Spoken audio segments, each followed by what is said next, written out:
Shortly after my dad passed, I caught an email subject headline. I didn't really want to look at my emails. I don't know what I was looking for, what made me do it. But I caught a headline called Doors Closing, Doors Opening, and it felt really significant. It was from a colleague and friend, Georgie Nightingale, who writes beautifully. By the way, I can only recommend her newsletter. But it really struck a chord with me. And then actually she shared a piece of music as well that and a poem that gave the perfect soundtrack. It was quite an emotional moment.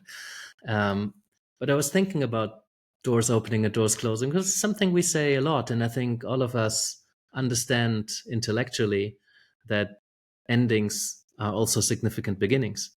And the more significant the ending is, the more significant the potential for another chapter.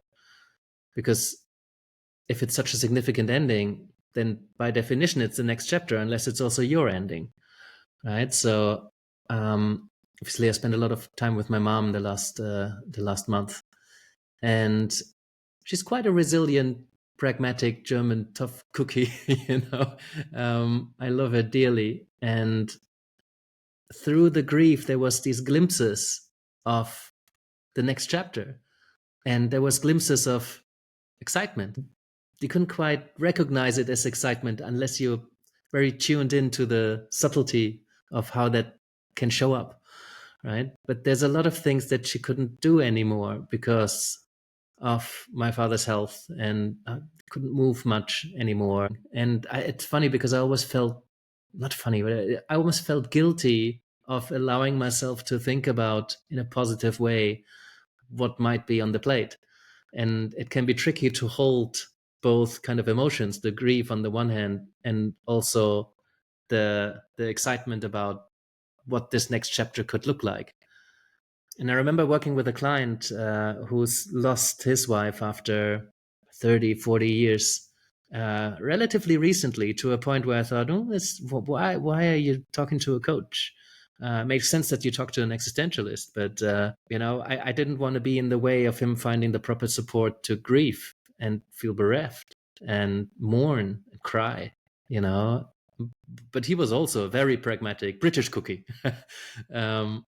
Still is. Amazing guy. But very much a carry-on kind of personality.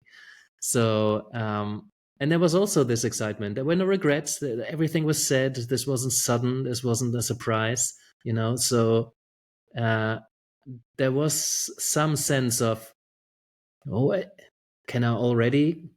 It doesn't feel like I'm moving on. It feels kind of wrong to move on. Is it okay to move on? Like, people, my loved ones would want me to move on, but we also want to give this the time and honor that these things do take time, and honor that it might feel like you're moving on, but then it hits you with a vengeance, and so you don't know. Grief takes this process. It's not a clean 4 stages thing. It can move around, right?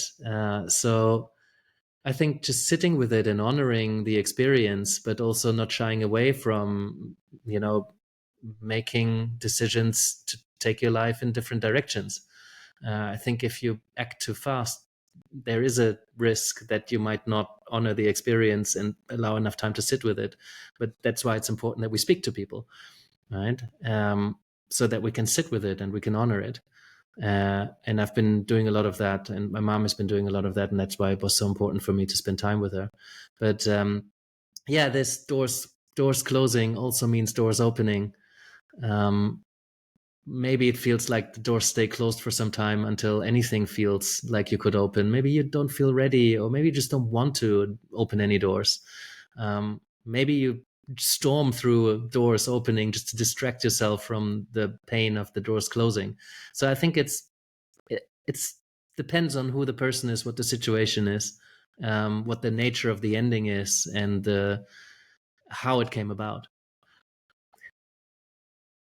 So I guess my invitation is to sit with that. There is no blueprint for doors closing and doors opening. But I think when you stay attuned to what you're feeling, what you're thinking, how you are when things end, or when you anticipate things ending, maybe you're initiating the ending,